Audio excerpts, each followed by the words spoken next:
Diz assim a palavra de Deus: revesti-vos, pois, como eleitos de Deus, santos e amados, de ternos afetos de misericórdia, de bondade, humildade, de mansidão e longanimidade, suportando-vos uns aos outros, perdoai-vos mutuamente, caso alguém tenha motivo de queixa contra outrem, assim como o Senhor vos perdoou, assim também perdoai-vos.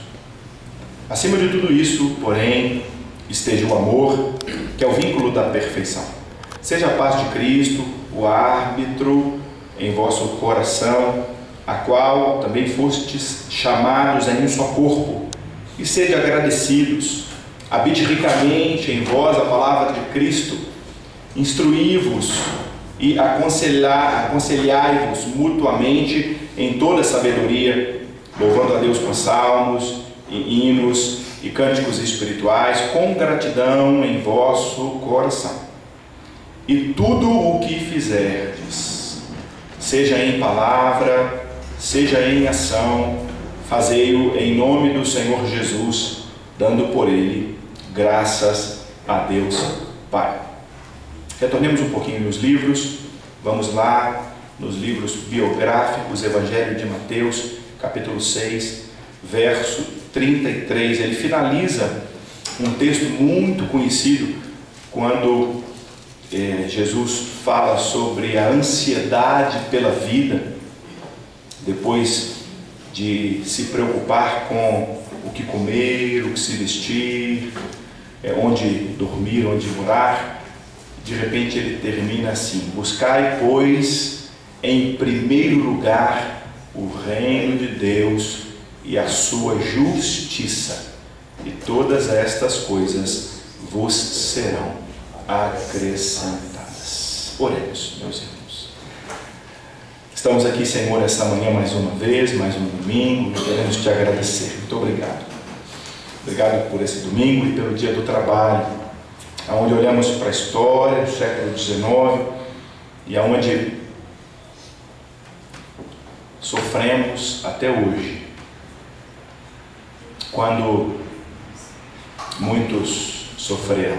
Choramos então com os que choraram e ainda com os que choram. E nessa manhã pedimos ao Senhor, nos ilumine para que compreendamos a palavra revelada do Senhor. O que de fato o Senhor quer nos ensinar, quando diante de toda a ansiedade pela vida, o Senhor diz que a gente deve buscar primeiro o teu reino e a tua justiça. Quando diante de tantas recomendações, o Senhor insiste que tudo o que a gente for fazer, seja por palavra ou seja por ação, a gente deve fazer no nome do Senhor e com muita gratidão. Ensina a gente então, nessa manhã, em nome de Jesus. Amém. Amém. Bom, meus irmãos, eu quero hoje fazer uma reflexão, e eu gostaria muito, que hoje pudesse estar conosco o nosso presbítero Jesser Pacheco, mas esse mês de maio ainda nós vamos ter a oportunidade de ouvir, porque ele, como um irmão em Cristo e juiz do trabalho, penso que ele vai também nos abençoar com uma reflexão a respeito da importância do trabalho na nossa sociedade e da importância do trabalho na ótica do reino de Deus. Mas hoje aqui eu gostaria muito que olhássemos esse dia como um dia muito importante para a nossa sociedade brasileira. Eu tenho muita dificuldade quando nós recebemos qualquer informação ou qualquer imposição, de maneira muito especial, quando isso vem dos Estados Unidos, por alguns chamados de americanos, porque são estadunidenses. E americanos não somos todos nós somos americanos. Peruano é americano, brasileiro é americano, na verdade nós somos americanos. E eu fico com dificuldade às vezes, por causa de uma pseudo-supremacia, isso me incomoda muito, um pouco não. Mas graças a Deus buscamos a igualdade entre os povos, e assim caminhamos no reino de Deus. Mas sim, foi lá nos Estados Unidos, no século XIX, que aconteceu uma luta de trabalhadores, no dia 1º de maio, e em 3 dias, do dia 1º ao dia 4, muita gente morreu.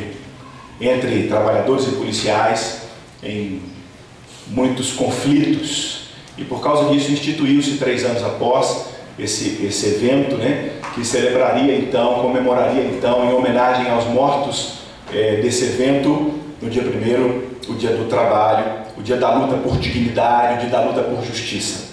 E na minha ótica eu não tenho como dizer então que o dia 1º de maio também é o dia da luta pelo estabelecimento do reino de Deus, porque Jesus disse que o Pai dele, o nosso Pai, trabalha até agora ele também, e que o reino dele é uma busca por justiça. Então eu vejo aqui uma identificação muito grande naquilo que aqueles trabalhadores buscavam, que eram pessoas que trabalhavam 13 horas por dia e gostariam de uma redução de carga horária para 8, né? E foram massacradas por causa disso. Era uma das reivindicações na época. E eu fico hoje me perguntando sobre a nossa luta contemporânea, né? Eu fico hoje observando a sociedade e vendo o que significa lutar por justiça nessa nossa sociedade. O que significa hoje tentar ver de alguma forma a nossa sociedade nos ver como instrumentos do estabelecimento desse reino, que é um reino de justiça, e um reino que traz para nós uma outra consciência do trabalho. Por quê? Porque há alguns cristãos, alguns dos nossos irmãos, né, que vão olhar o trabalho e que vão ver o trabalho de forma distorcida. Eu aprendi há muitos anos atrás, né, que o trabalho era quase que uma maldição na vida do homem. Que o homem, depois que pecou no Éden, recebeu então o trabalho como condenação. Que coisa horrenda de se ouvir, não é verdade? Porque o que está ali é que o homem recebe o suor, o sofrimento, o labor, que não deveria existir junto do trabalho, porque o trabalho nada mais é do que o exercício do ser humano, da sua vocação natural. Deus nos criou para o trabalho. Antes de cair, antes de existir pecado no Éden, Deus deu muito trabalho aos nossos primeiros pais. Muito trabalho. Nome aos animais, cuidar de toda a criação. Imagina o que era naquela época, de alguma maneira, cuidar de tudo, zelar por tudo, dominar sobre tudo, conhecer tudo. Trabalho árduo, não é verdade? De alguma forma não tinha manual e aquilo tudo precisava ser desenvolvido ali na prática. E o trabalho nada mais é, na ótica cristã responsável, de maneira especial reformada, a gente vai ver o trabalho aqui como dignidade, como exercício do divino em nós, como exercício da nossa vocação, como reconhecimento daquilo que Deus deu a cada um de nós de potencialidade. E eu estou aqui sim, juntando o trabalho de forma geral, estou generalizando, porque muitos de nós vivem uma vida dicotomizada, e eu gostaria muito que você saísse daqui sem essa dicotomia, aonde a gente acha que obra de Deus é oração, é jejum, é visita ao presídio, é visita aos enfermos. Isso é obra de Deus sim, mas também, porque obra de Deus é tudo aquilo que você faz em qualquer esfera que você estiver envolvido ou envolvida. Obra de Deus é o exercício da sua profissão com responsabilidade, com dignidade, com honestidade, com sinceridade, não se rendendo a essas corrupções absurdas do nosso país, fazendo diferença onde você está, sendo ali um instrumento de Deus, um instrumento do estabelecimento de justiça, seja qual for a esfera que você estiver. Nosso presbítero hoje falou aqui, nós temos sim as nossas pequenas corrupções, e o que nos incomoda muito, quantas vezes somos tentados quando estamos ali na fila de um caixa de supermercado, quando de repente você dá uma nota de R$50 e a menina sentada no caixa, ali atarefada no ativismo, te devolve o troco como se você tivesse pagado com uma nota de 100. A tentação em muitos de nós urge para que você não devolva os 50 a mais. Essas corrupções pequenas, elas geram coisas muito maiores. e que acarretam desdobramentos muito maiores e que tiram de nós o direito de sequer olhar essas corrupções maiores que estão por aí em outras esferas, como na política, por exemplo, como na economia, por exemplo, como na saúde, por exemplo, como na educação, por exemplo. Então, para eu falar de qualquer outra esfera, eu preciso preservar a minha. Eu preciso preservar a minha vida. E aqui eu estou então desafiando os meus irmãos e as minhas irmãs para entendermos juntos que Deus criou o ser homem para o trabalho. Que o trabalho é o exercício de uma espiritualidade saudável. Que se nós pararmos de trabalhar, seja qual for a idade nossa, se pararmos uma atividade, nós estamos decretando nossa falência. A aposentadoria não é deixar de trabalhar. A aposentadoria é o reconhecimento de uma sociedade por aquilo que você já fez. Você vai diminuir o seu trabalho ou vai, de alguma maneira, envolver em alguma outra esfera. Mas aqui, hoje, eu preciso entender que mesmo na minha velhice eu preciso de uma atividade. Eu preciso de trabalho, porque vida é movimento. E Deus é vida. E eu preciso entender isso. Seja em qualquer lugar onde eu estiver. O trabalho tem um outro aspecto lindo, sabe por quê? Porque nós desfrutamos de satisfação quando criamos, quando trabalhamos, quando nos movimentamos, não é verdade? E eu vou ser criticado. Semana passada eu fui fazer uma visita e essa visita demandou um trabalho muito árduo de horas. Marina foi para um fogão de lenha na casa do irmão dela, fez uma panela desse tamanho de sopa de galinha. Horas de trabalho, e desfrutamos do trabalho da mão daquela diaconisa de maneira sensacional. O presbítero está reclamando do horário do almoço. Mas, quantas horas ficou ali trabalhando, Maria? Umas 3 horas? 3 a 4 horas mais ou menos, né? Olha que coisa deliciosa, que satisfação desfrutar do trabalho, não é assim? Você já viu lá quando você está fazendo alguma coisa, quando você conclui, que coisa boa quando você conclui aquilo que você faz? Não é bom?